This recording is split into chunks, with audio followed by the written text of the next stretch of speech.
This short video is about my favourite wee path to the top of Scrabo Hill. It's the way my grandfather climbed up as a child, and my mother too. My family always called this part of the path Millen's Lane. It starts just off the road. I'm at the top of it here. It hasn't really changed over the decades, and I hope it never does. Back before the whole area was turned into a country park and before the golf course was opened, this steep path to the top was the best direct way up from the town.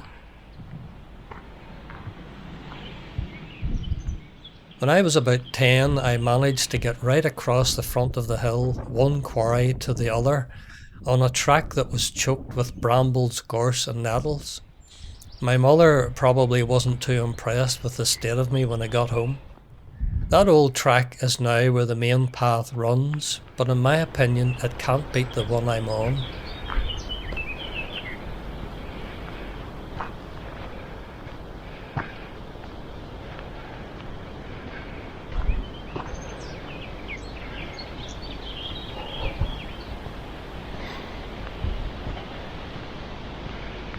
I'd guess that Newtonards today is about twice the size it was back in the late 50s when I was born.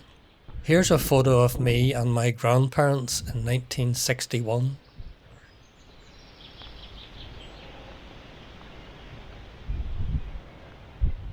Back then, if you walked in the summer months just before dawn, you probably wouldn't meet a soul, or maybe just one or two. But it's not like that now. I even met a cyclist the other morning at 6:30 and a whole cycling group one Christmas afternoon when the paths were busy with people, children and dogs.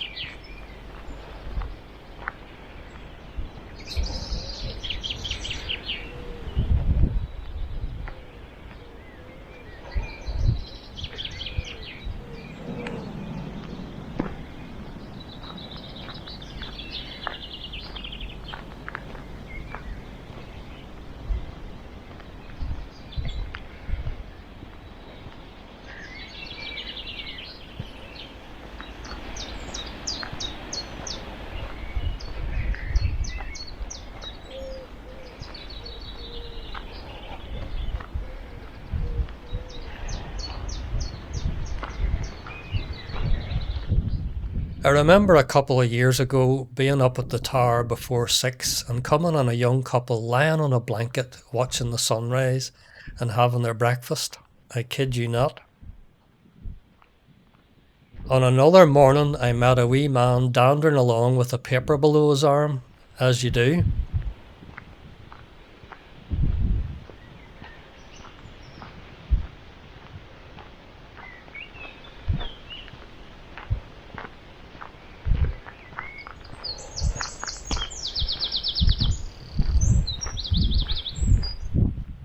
When you're up here a lot very early, you'll get to see badgers, foxes and rabbits. A few years ago, about 5:30 in the morning, I was just about to turn in at the entrance to the far quarry when two badgers came walking out towards me. An adult and a cub. I don't know who scared who the most.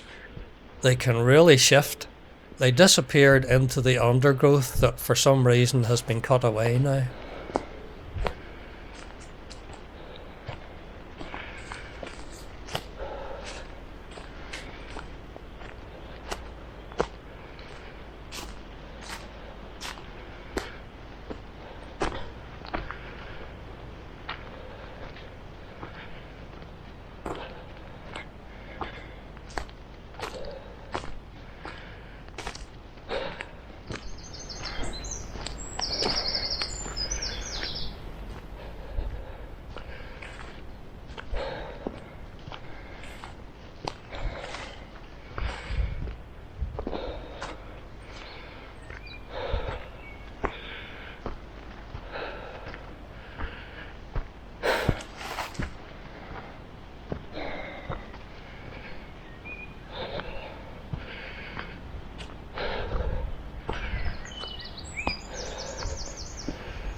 Back in the mid-40s, when my mother and aunt were young children, they lived at the foot of the hill.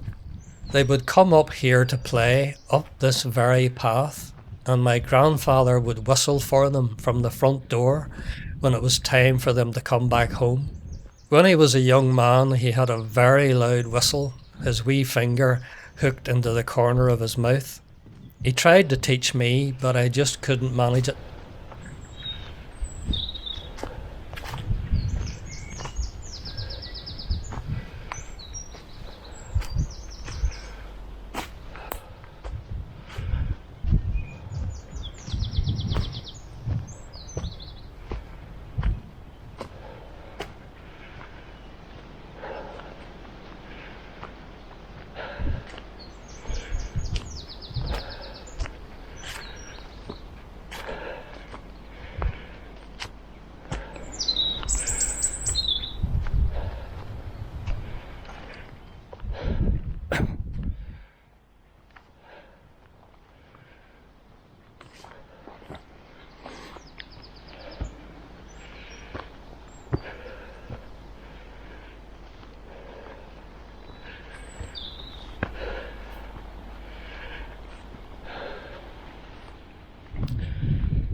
Over the years as a photographer, I've taken a lot of photos and snaps up on the hill and around Killynather. Unfortunately, I've lost most of them now. But here's one of my dad in 1978, or maybe 79, doing a walk to the far quarry and back. I really wish I could escape all this today and go back in time for one more walk with him.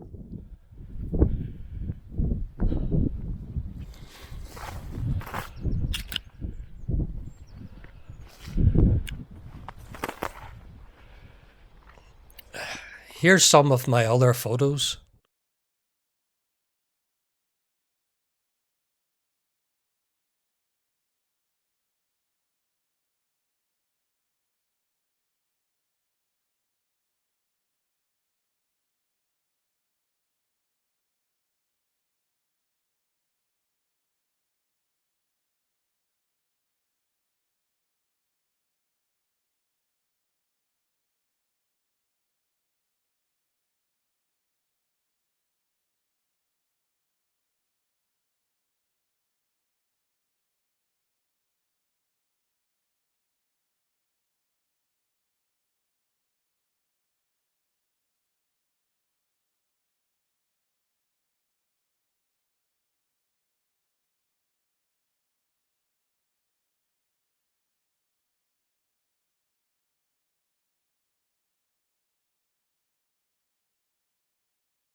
couple of years ago, I took my audio recorder with me and captured the May birdsong in both quarries. I made a video to share with others. Check it out if you're interested. Scrabo Hill birdsong is hard to beat and is louder and clearer down in the quarries.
Well, thanks so much for taking the time to watch this short video. If you're up for it, have a go at climbing this path someday soon, before it gets overgrown and hidden forever.